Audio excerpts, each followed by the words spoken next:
Afrodisias, una remota ciudad en las fronteras del Imperio Romano. En otro tiempo famosa por la sobrecogedora belleza y realismo de sus esculturas. Hoy está casi olvidada, aunque su increíble estado de conservación es comparable al de Pompeya. Afrodisias es una de las joyas olvidadas del Imperio Romano. Visitarla es como viajar en el tiempo. Fue el santuario más sagrado de Afrodita, la diosa del amor. Los peregrinos recorrían cientos de kilómetros para visitarlo, entre ellos Julio César, buscando la bendición de la diosa cuando aspiraba a convertirse en el amo de Roma. La ciudad sufrió las guerras civiles romanas durante el siglo I a.C. Su salvador fue un esclavo liberado cuya visión forjó la ciudad que conocemos hoy. Uno se queda boquiabierto al caminar por aquí. Nuestros investigadores se valdrán de los últimos descubrimientos arqueológicos para recrear los edificios más notables de la ciudad. Sus templos, sus monumentos, los lugares de ocio y la tumba perdida de su padre fundador. Le devolveremos la vida a esta ciudad romana para ver cómo era en su apogeo. Desde la preciosa arquitectura de sus santuarios hasta los sangrientos espectáculos para satisfacer a su pueblo. Este es el mundo perdido de Afrodisias.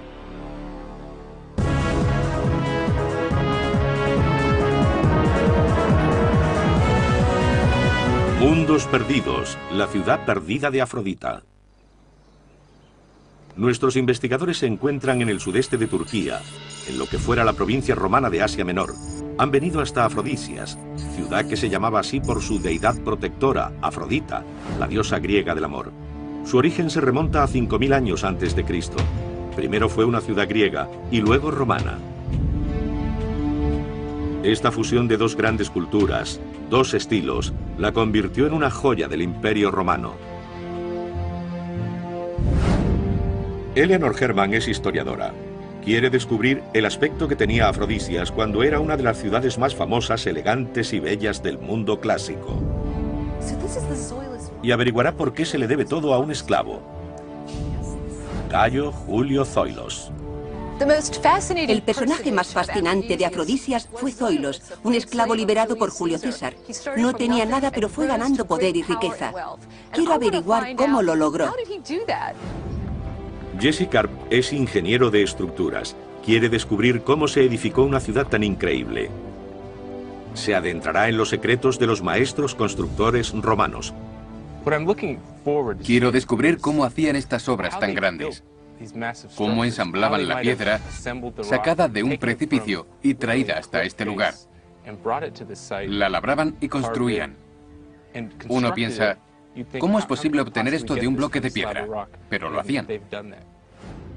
Jesse y Eleanor trabajarán con un equipo de arqueólogos financiado por la Universidad de Nueva York que ha estado cartografiando, conservando y restaurando la ciudad desde el principio de las excavaciones en 1961.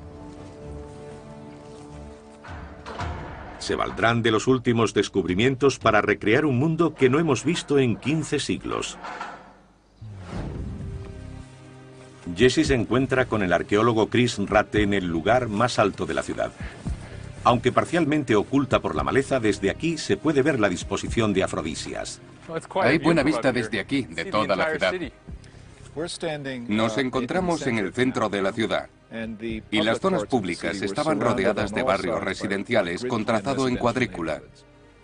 Hemos descubierto esa disposición en los años 90 mediante estudios geofísicos en las zonas no excavadas de los bordes de la ciudad. Has dicho trazado en cuadrícula, pero ¿ese no es un concepto moderno? En realidad es un sistema empleado en la antigua Grecia para asegurarse de que los colonos de los nuevos asentamientos tenían el mismo lote de tierra. También proporcionaba el marco necesario para el desarrollo monumental del centro de la ciudad, que tendría lugar un siglo y medio después de su fundación, gracias a la iniciativa de Zoilos, quien pagó la construcción de las primeras plazas públicas monumentales. Este trazado tan moderno tiene más de 2000 años de antigüedad. Nos sugiere un planeamiento y organización centralizados. Pero ¿cómo logró un esclavo liberado como Zoilos alcanzar tal importancia y reunir la riqueza necesaria para rediseñar su propia ciudad? Eleanor quiere descubrirlo. La esclavitud siempre fue un aspecto importante en la economía de la antigua Roma, pero lo que muchos no sabemos es que había distintos tipos de esclavos. Si tenías mala suerte, podías ser esclavo de galeras, remando en un barco de guerra con una esperanza de vida de unos meses. Podías convertirte voluntariamente en gladiador y luchar. En ese caso, si sobrevivías, podías ganar la libertad. Los gladiadores liberados eran algunos de los hombres más famosos de Roma. Pero para los esclavos con educación había otro camino hacia la libertad. Y precisamente ese es el que siguió Zoilos.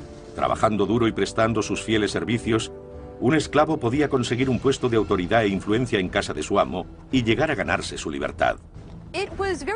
Era muy común que los amos liberaran a los esclavos tras décadas de leal servicio. Creo que Zoilos era muy inteligente, astuto y trabajador, y acabó siendo liberado con mucho poder y dinero. Entonces regresó a su ciudad natal y construyó lo que vemos actualmente. El principal factor del ascenso de Zoilos fue su amo, el hombre más poderoso de Roma, Julio César. Parece que pasó a formar parte de su séquito antes del año 60 a.C. 2 años más tarde acompañó al César cuando avanzó con sus legiones hacia el oeste. Seguramente Zoilos le llamó la atención durante la sangrienta campaña de 8 años para someter a la Galia e invadir Britania. Fue un momento crítico para Zoilos y para Afrodisias. Igual que los demás aristócratas romanos, Julio César creía que era descendiente de los dioses. Casualmente, su diosa protectora era Afrodita, llamada Venus por los romanos. Seguramente este vínculo fue el que motivó que Julio César le hiciera un regalo a la ciudad natal de Zoilos, cuya imagen aún se encuentra en varias estatuas y frisos de la ciudad. Era una estatua de oro del dios alado Eros, hijo de Afrodita y Ares, el dios de la guerra. El regalo de Julio César marcó el principio de la transformación de Afrodisias de un pequeño pueblo griego a ser una flamante ciudad romana llena de mármol.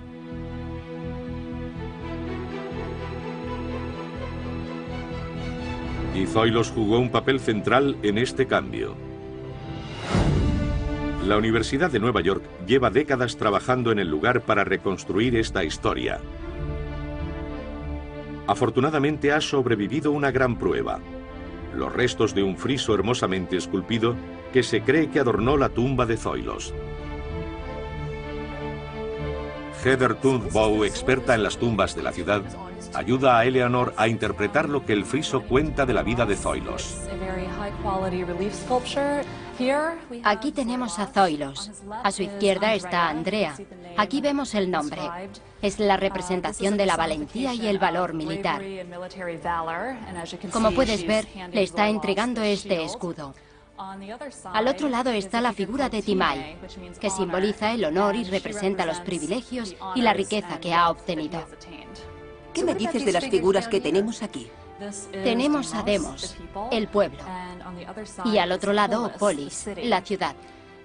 Representa el viaje de Roma a Afrodisias, cuando regresó a su ciudad con toda la riqueza y el poder. Fue recibido con honores por la gente. El friso representa las diversas facetas de Zoilos: guerrero, benefactor, diplomático y líder. Los arqueólogos creen que el friso es uno de los 4 que ocuparían los lados de la base de un gran mausoleo.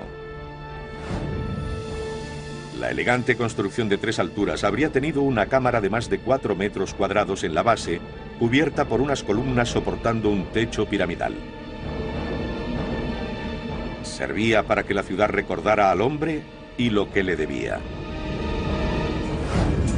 A continuación, nuestros investigadores rastrean la trayectoria de Zoilos de esclavo a hombre de Estado. Con ella seguiremos la transformación de la ciudad de modesta colonia griega a joya del Imperio Romano. Y en el centro de esta historia, el asesinato del más grande general de Roma en el año 44 a.C.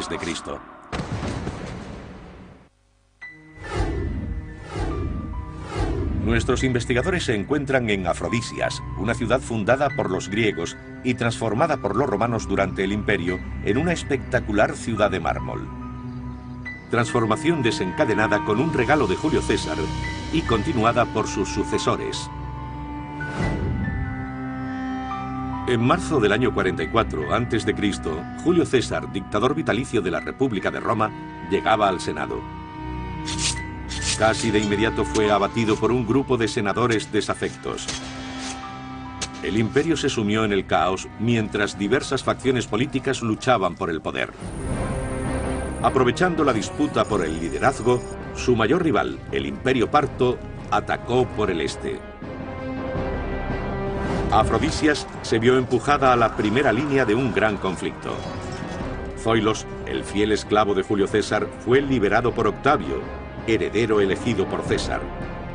Fue destinado a su ciudad natal para liderar su defensa. Según parece, Zoilos era de Afrodisias y regresó con una gran riqueza y poder y ayudó a defender la ciudad. Fue el responsable de su alianza con Octavio. Lograron defenderse y en el año 39 a.C. los partos fueron expulsados de Asia Menor. La victoria fue un punto de inflexión para Afrodisias y para Zoilos.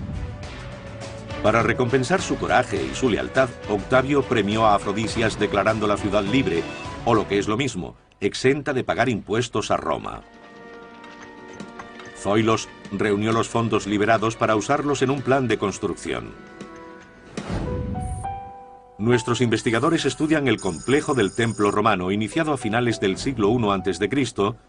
como símbolo de la nueva riqueza y orgullo de Afrodisias. ¿Esto es la entrada? Sí, es lo que se denomina propilón, una palabra griega que significa la puerta de entrada. Era una estructura cubierta con un techo de vigas que se extendía desde estas columnas hasta aquellas. ¿Y el templo está más allá? Accedemos al santuario después de cruzar la puerta de entrada. Pero Jesse descubre que a principios del siglo VI después de Cristo el templo pagano se convirtió en catedral cristiana. ¿Entramos en el templo de Afrodita?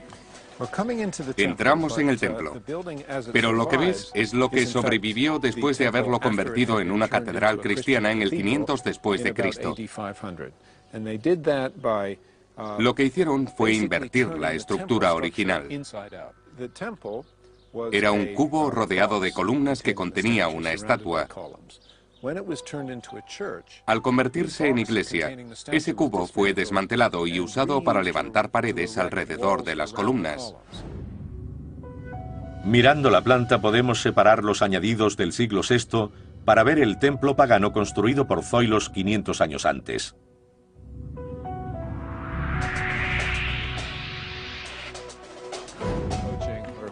Jesse quiere conocer las ideas y técnicas arquitectónicas del edificio original. ¿Cómo trazaron la planta? Los arquitectos de la antigüedad no disponían de unidades de medida estándar como el metro o el pie inglés.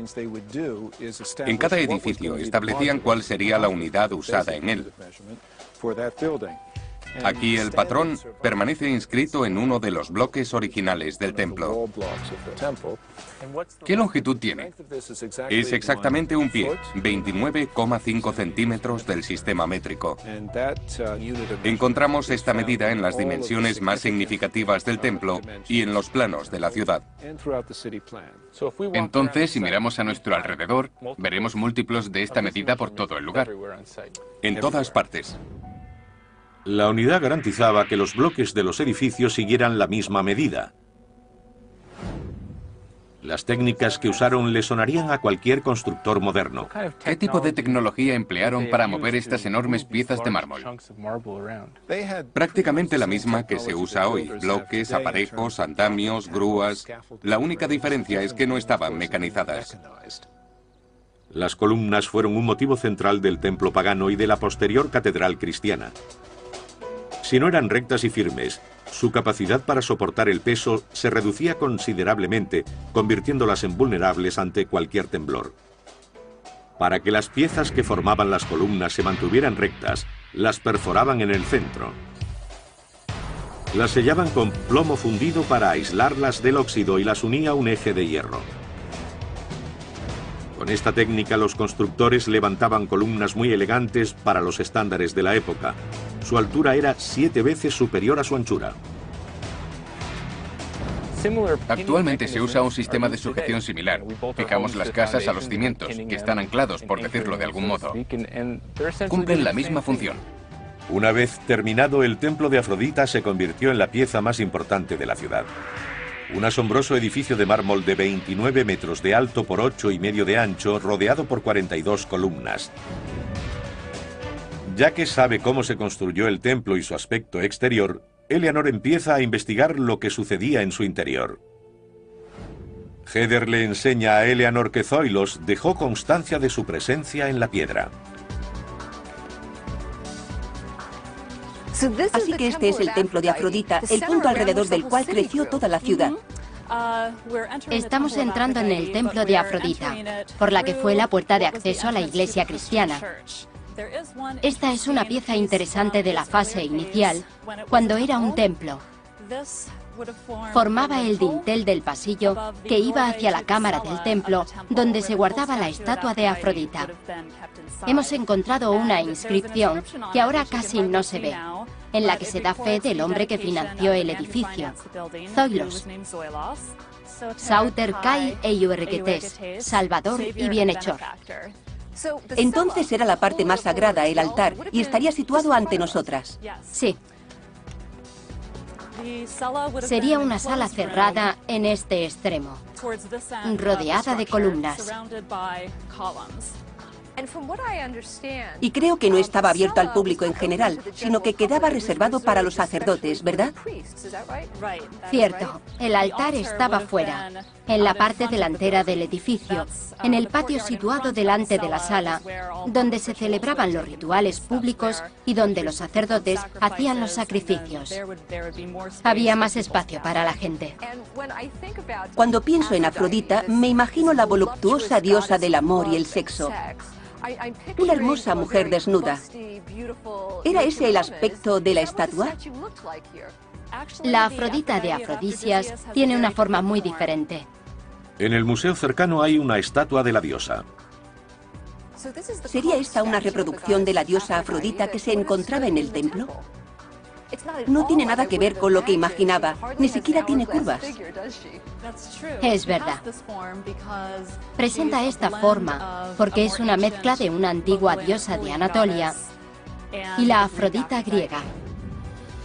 La figura de Afrodita se encontraba en la parte cerrada del templo llamada cela. Se mantenía en penumbra y solo podían entrar los sacerdotes de la diosa. Pero seguramente esta estatua no fue la única atracción del templo. En la antigüedad, en distintos lugares dedicados al culto de Afrodita, disponían de una extraña institución, la prostitución del templo. Eran chicas de 15 o 16 años que esperaban en las escaleras de los templos a que llegara algún hombre y les ofreciera dinero a cambio de su virginidad. Las chicas más guapas volvían a casa el primer día. Las menos atractivas a veces se quedaban allí durante años. Desafortunadamente, no podemos saber si este tipo de prostitución se practicaba en Afrodisias. Los motivos que llevaron a Zoilos a construir este templo tenían mucho menos de devoción religiosa que de ambición social. Ser elegido el sumo sacerdote del templo era una manera de aumentar su prestigio y estatus. En la antigua Roma, ser sacerdote era casi como ser juez civil. Llevar a cabo ciertas funciones era un honor. Y no solía implicar una dedicación completa, las 24 horas del día. Con este puesto, Zoilos se convertiría en una de las personas más influyentes de Afrodisias, justo en el momento en el que la ciudad tenía que tomar una decisión crucial. El Imperio Romano estaba en una encrucijada peligrosa porque se gestaba una nueva guerra civil. Octavio, heredero del César, estaba a punto de enfrentarse a Marco Antonio. La ciudad debía posicionarse y lo haría sabiendo que una elección equivocada podría suponer perderlo todo. Nuestros investigadores se encuentran en Afrodisias, una ciudad romana dedicada a la diosa del amor, Afrodita. Situada dentro del territorio gobernado por el íntimo amigo del César, Marco Antonio, su pueblo tuvo que tomar una difícil decisión en el año 31 a.C. ¿Debían apoyar a Marco Antonio o al sobrino del César, Octavio, en su lucha por el control de Roma? Cayo Julio Zoilos brindaba su apoyo a Octavio. Recibió ese nombre por ser un esclavo liberado de Cayo Julio César. el hombre cuya muerte había originado la lucha por el poder. Encontramos pruebas de la actitud de Octavio hacia Zoilos y la ciudad de Afrodisias en las inscripciones de la entrada del anfiteatro.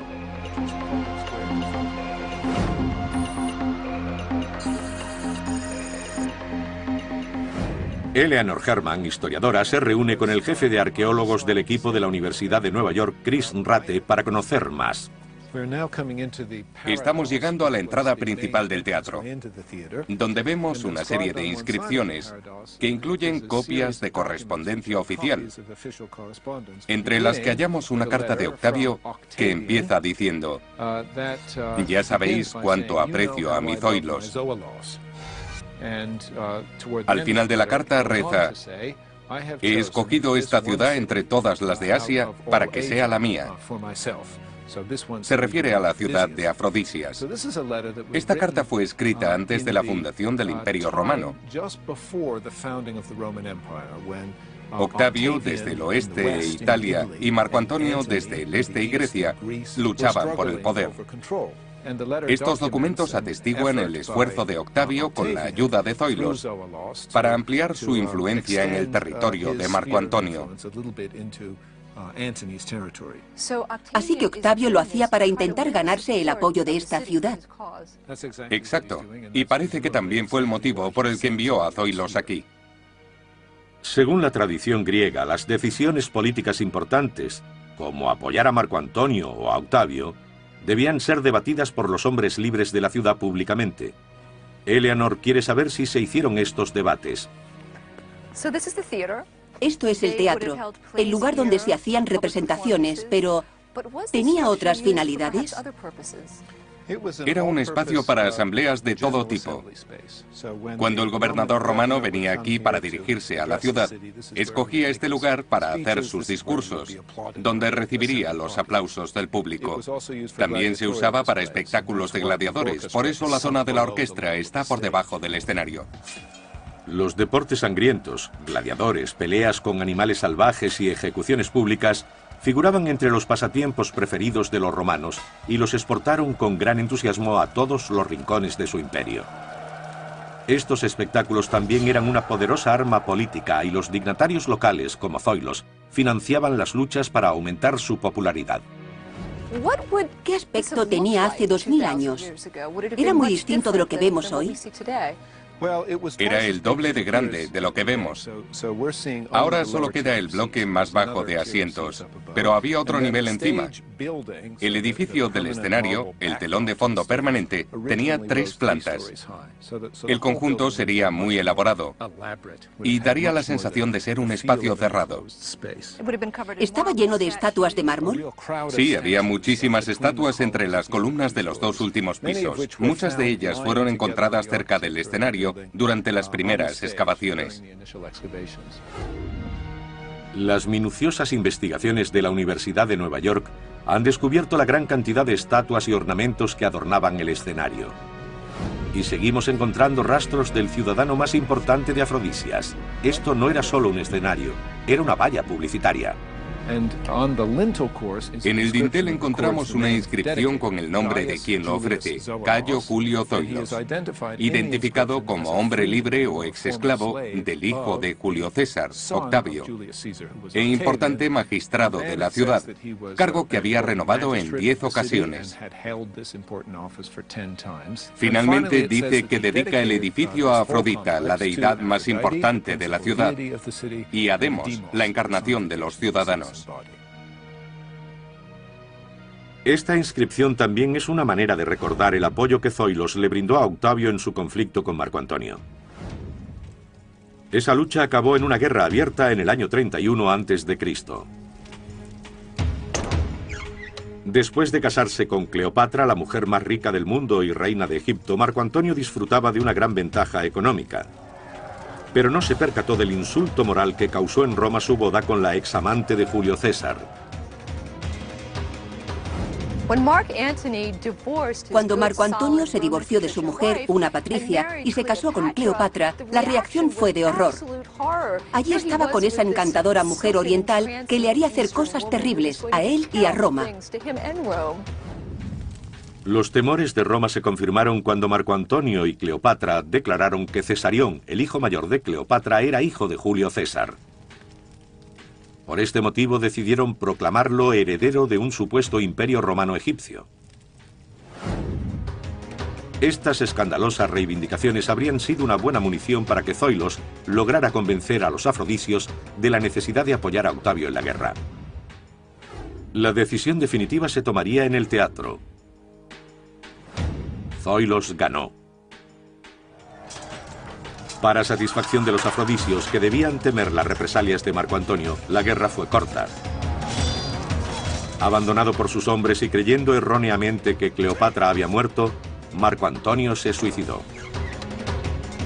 Octavio invade Egipto y encierra a la célebre reina en su palacio. Ella también se suicida. Entonces, ejecuta a Cesarión para convertirse en único sucesor del César y amo absoluto del Imperio Romano. Siguiendo los consejos de Zoilos, Afrodisias había apoyado al bando ganador. Ahora cosechaba los beneficios del favor de Octavio, visibles en el teatro acabado. Se terminó sobre el 27 a.C., unos años después de la victoria. El escenario era una asombrosa edificación de 3 plantas, adornada con estatuas de dioses, héroes y dignatarios, entre los que debía de encontrarse el mismo Zoilos. Este había reconvertido el foro más importante de la ciudad y había reconstruido el santuario más sagrado, el templo de Afrodita, del que él era sumo sacerdote. El exesclavo se había convertido en el amo de la ciudad, pero sus ambiciones no quedaron ahí. Su siguiente proyecto sentaría las bases para que Afrodisias se convirtiera no solo en un centro de los negocios, el comercio y las artes, sino en prestigiosa sede para los juegos y sacrificios más sangrientos. Nuestros investigadores se encuentran en el sudoeste de Turquía en una ciudad llamada Afrodisias, un lugar olvidado de elegantes edificios de mármol. Actualmente sus restos son comparables a los de Pompeya. Jesse Karp se encuentra con Lia Long, arqueóloga, en una cantera a 2,5 kilómetros de la ciudad. Intenta descubrir por qué Afrodisias fue considerada la ciudad más hermosa del Imperio Romano. Estamos ante una de las mayores canteras que usaron los habitantes de Afrodisias para abastecerse de mármol. Es enorme. ¿Qué cantidad de piedra extrajeron de este lugar? Pues unos 280 metros cúbicos. Eso es muchísimo. Sí, desde luego. Y seguramente la usaron en varios de los monumentos del centro de la ciudad. Aún hoy son visibles las marcas de las técnicas usadas hace 2000 años para extraer el mármol de la cantera. Si te fijas, este es uno de los bloques que cayó de la cara de la cantera. Vemos algunas marcas y un agujero en el centro. ¿Para qué servía? Ese orificio se usaba para desprender el bloque. Utilizaban cuñas de madera envueltas con telas y las llevaban hasta los agujeros. Las humedecían y al secarse se expanden. Eso es. Y la roca se fragmentaba. Aún se puede apreciar el perfil de un camino usado para trasladar el mármol. Ahora estamos recorriendo el antiguo camino por el que se transportaba el mármol al centro de la ciudad. Vale, pero ¿cómo lo hacían? ¿Tenían carros y bueyes? Exacto. Los animales lo arrastraban ladera abajo. Lo mejor de las canteras de Afrodisias es que se encontraban a 2,5 kilómetros, mientras que en Roma el recorrido era 10 veces más largo. Este era el secreto de la belleza de Afrodisias. Estaba rodeado de media docena de canteras de mármol de fácil acceso. Ninguna otra ciudad del imperio tenía tal abundancia de mármol, ni siquiera Roma, donde edificios tan espectaculares como el Panteón tuvieron que construirse parcialmente con hormigón. Jesse se reúne con el arqueólogo Peter Stabler en la mayor obra en mármol de la ciudad. Están en una de las construcciones que seguramente acabó con las reservas de al menos una de las canteras locales. El enorme estadio.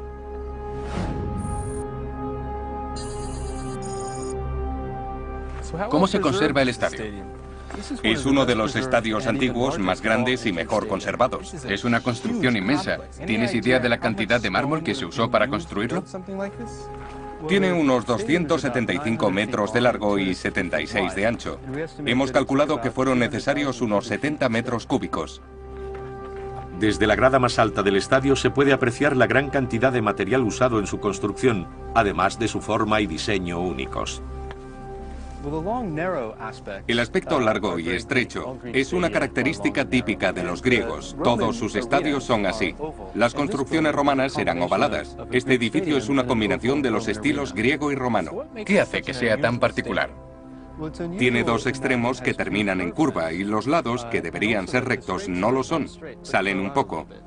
De este modo se conseguía que los espectadores de los lados tuvieran buena visibilidad de toda la pista. Usando la longitud de un estadio griego y el perímetro de la circunferencia de un circo romano, los constructores afrodisios crearon un híbrido. Un estadio mucho más largo, con los extremos redondeados, que fusionaba lo mejor de las arquitecturas romana y griega.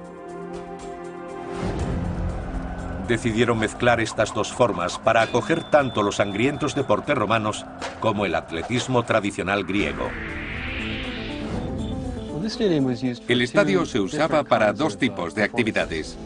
Primero, las atléticas. Como las Olimpiadas. Sí, competiciones de tipo olímpico como carreras o lanzamiento de disco y jabalina. Y segundo, los deportes salvajes de los romanos, gladiadores, caza de animales salvajes y ejecuciones públicas. De los dos tipos de juegos celebrados aquí, los atléticos eran los más antiguos. Los griegos celebraron sus primeros Juegos Olímpicos en el siglo VIII a.C.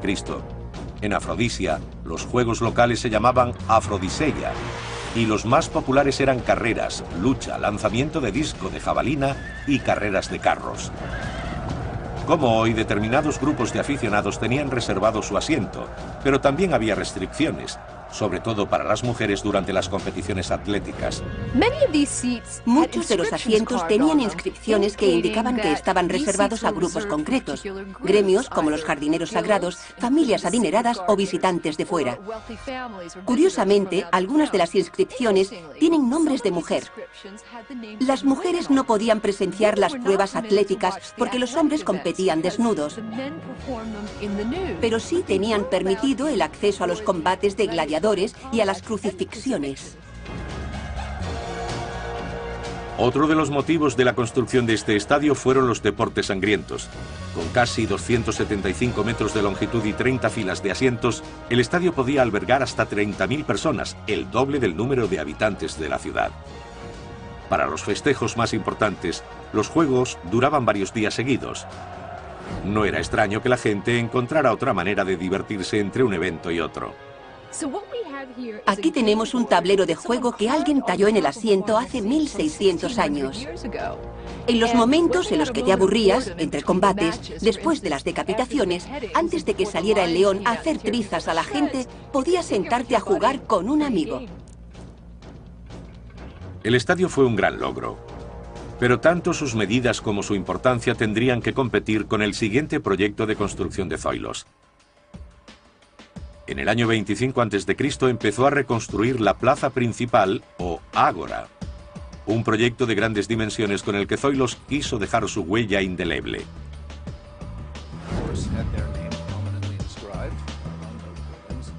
Eleanor Herman y el arqueólogo jefe Chris Rate estudian el ágora.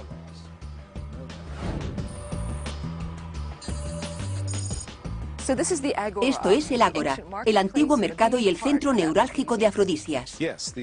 Sí, la palabra ágora, en griego antiguo, significa tanto multitud como el lugar donde se congrega. Y eso es exactamente lo que era. Era la plaza principal civil y comercial de la ciudad, con todos los puestos situados en el pórtico que la rodeaba. Las asambleas de ciudadanos tenían lugar aquí, y parece que durante los días de mercado los habitantes de pueblos cercanos acudían para poner sus puestos en los que vendían sus productos y utensilios. Así que era como un centro comercial al que la gente venía y compraba casi todo lo que quería. Eso es. Una vez terminada tenía 200 metros de larga y 70 de ancha. Era una plaza espectacular, a la altura de cualquier otra del Imperio Romano. Estaba rodeada de una preciosa columnata cubierta llamada Stoa. Pasillos techados como este se extendían más allá del ágora uniéndola al templo de Afrodita, para que los ciudadanos pudieran pasear de un lado al otro del centro de la ciudad sin tener que hacerlo bajo el sol o la lluvia. Indicios arqueológicos sugieren que aquí se encontraba la tumba de Zoilos. El santuario de Afrodita era el centro religioso de la ciudad. Esto es el centro cívico. El ágora era un espacio abierto que disponía de algunos monumentos públicos repartidos a su alrededor. Y en el centro hay una plataforma cuadrada de mampostería que tiene las dimensiones adecuadas para la tumba de Zoilos. El ágora es el emplazamiento tradicional de las tumbas de los fundadores de las ciudades. No lo sabía. Pensaba que todas las ciudades enterraban a los muertos en las afueras. Los griegos hacían una clara distinción entre la ciudad de los vivos, la polis, y la ciudad de los muertos, la necrópolis, situada afuera. Pero la gente importante era la excepción. Podían ser enterrados en lugares muy respetados, como el ágora. Seguramente este es el punto en el que se encontraba el mausoleo de Zoilos hace 2000 años. Debía ser un edificio reconocido que conmemoraba los logros de un hombre que transformó su humilde pueblo griego en una ciudad romana desarrollada plenamente, honrada por los emperadores. Pero un grupo de afrodisios pretendía despreciar el legado de Zoilos tan pronto como pudiera. Zoilos generó una gran riqueza para la ciudad y supongo que debía recibir muestras de respeto y gratitud por ello. Pero también habría gente celosa, ya que era un antiguo esclavo, la clase más baja, que se dedicaba a inscribir su nombre por toda la ciudad. Supongo que las más poderosas familias aristocráticas estarían muy celosas. Zoilos murió hacia el año 20 a.C. La aristocracia local, privada del poder por un esclavo liberado, se movilizó rápidamente para reclamar la autoridad que consideraba suya por derecho de nacimiento. Para facilitar el cambio de régimen, tuvieron que probar su fidelidad a Octavio, ahora llamado Augusto, el primer emperador romano. Y eligieron hacerlo construyendo el edificio más ambicioso jamás levantado en Afrodisias. Un rompecabezas que nos sigue asombrando en la actualidad. En la ciudad romana de Afrodisias, nuestros investigadores exploran el notable legado de un esclavo liberado que se convirtió en hombre de Estado, Cayo Julio Zoilos. Han revelado cuál era el aspecto del templo de Afrodita cuando Zoilos lo reformó a mediados del siglo I a.C. Y también han visto el magnífico escenario que añadió al teatro y la extensa ágora donde construyó su propio mausoleo. Ahora se centran en el majestuoso edificio construido tras su muerte. Llamado Sebasteion, fue el templo imperial de la ciudad dedicado a Octavio y a los primeros Césares. Jesse lo visita con un experto en reconstrucciones, Gerhard Pohl. Se enfrenta a la enorme tarea de rehacer una parte del que fuera el edificio más espectacular de la ciudad. Estos bloques están por todas partes. Parece un enorme rompecabezas. Tenemos más de 3.500 bloques como este. ¿Y con eso tendréis suficiente para reconstruirlo? Es suficiente porque para hacer este tipo de trabajo necesitamos más del 70% del edificio. Pero cuando tienes todos esos bloques mezclados, ¿cómo sabes cuál encaja con cuál y dónde van? Hay muchas marcas diferentes, orificios y elementos decorativos. Podemos averiguar la posición original de las piedras. Muchas de ellas pertenecen a la entrada del Sebasteion de 3 niveles que llevaba a su característica más importante, una vía ceremonial de casi 90 metros de largo por 15 de ancho. ¿Qué parte del Sebasteion estamos recorriendo ahora? Ahora atravesamos el patio de este edificio. La entrada estaba en ese lado. Vale. Y al otro lado tenemos el templo. A izquierda y derecha hay unos pórticos de 3 plantas. Los estamos reconstruyendo en esta esquina. Tendrá la misma altura. ¿Cuánto tardaréis? Unos 4 o 5 años más. ¿Y cuánto lleváis trabajando? Hace ya 4 o 5 años. Así que son unos 10 años. Gerhard le muestra las técnicas tradicionales que usan para la reconstrucción del templo. Aquí tenemos las marcas de una grapa. ¿Pasa por aquí? Sí, era una grapa que unía las dos piezas. Veamos cómo encajan. Así que esta es la construcción original. Sí, la original. ¿Y estos de aquí? No parecen los originales. Parecen de hormigón. Son moldes. Primero usamos unos moldes para probarlos en la parte superior del edificio. Los originales están allí. Intentamos encontrar la posición y cuando estamos seguros de que van en ese lugar, los sustituimos. Aquí hay un hueco. ¿Tenéis que llenarlo? Quedará vacío. Solo usamos copias si es estrictamente necesario para la construcción. Esto es lo que Jesse habría visto hace 2000 años cuando el Sebastellón estaba terminado. Una espectacular vía ceremonial que terminaba en el templo situado a más de 90 metros. Al final, en el lugar en el que se levantaba el templo, encontramos a Eleanor con el arquitecto Thomas Kiefer. Intenta imaginar el aspecto interior de esta suntuosa construcción. ¿Qué finalidad tenía el templo si disponían de un importante santuario dedicado a Afrodita justo al lado? ¿Para qué construyeron otro? Creemos que este templo no era lo más importante de todo el complejo. Lo más importante eran los pórticos. Al entrar en esta zona, cualquiera quedaba asombrado por los enormes edificios de 3 pisos de alto, que presentaban relieves en la segunda planta y en la tercera. Debía parecer un enorme cómic. Los arqueólogos han logrado reconstruir el aspecto de los pórticos laterales. Y gracias a las inscripciones han podido saber que fueron levantados por familias nobles rivales. Todo el proceso duró más de un siglo. Cada lado de la vía ceremonial presentaba una colección singular de frisos en los pórticos de 12 metros de altura. Intentar recomponerlo viene siendo una tarea enorme. Ya se ha cumplido una década de minuciosos trabajos de reconstrucción y restauración. Los arqueólogos han descubierto una de las mejores colecciones de escultura romana, con bellas representaciones de emperadores, héroes míticos y aristócratas locales. El responsable de estas restauraciones es Trevor Proudfoot, un destacado especialista. ¿Qué se hace en este taller? Hay dos tareas principales. La más importante es la de restaurar todos los relieves que han sobrevivido. ¿En cuántos estáis trabajando? Bueno, 70. ¿Qué tipo de proceso seguís para restaurarlos? Lo que hacemos es eliminar las restauraciones antiguas, lo que se les hizo en los años 70 cuando se encontraron. ¿Estaban mal hechas? No necesariamente. Creo que podrían haber usado mejores materiales. ¿Qué está haciendo? Está eliminando el poliéster. Es una resina que se puede quitar y la estamos retirando con un producto químico. Trevor y su equipo de restauradores también hacen copias de todos los frisos que se han encontrado en Afrodisias.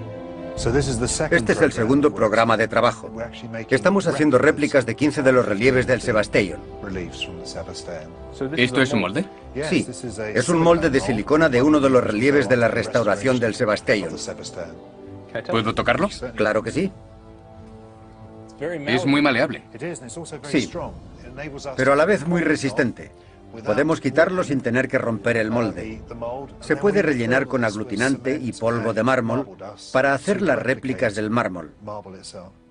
El Sebastellón, el lugar en el que estaban expuestos estos magníficos frisos, se terminó en el año 60 después de Cristo. Era una estupenda construcción de mármol, la mejor propaganda visual, una declaración de la devoción de la ciudad a los emperadores romanos.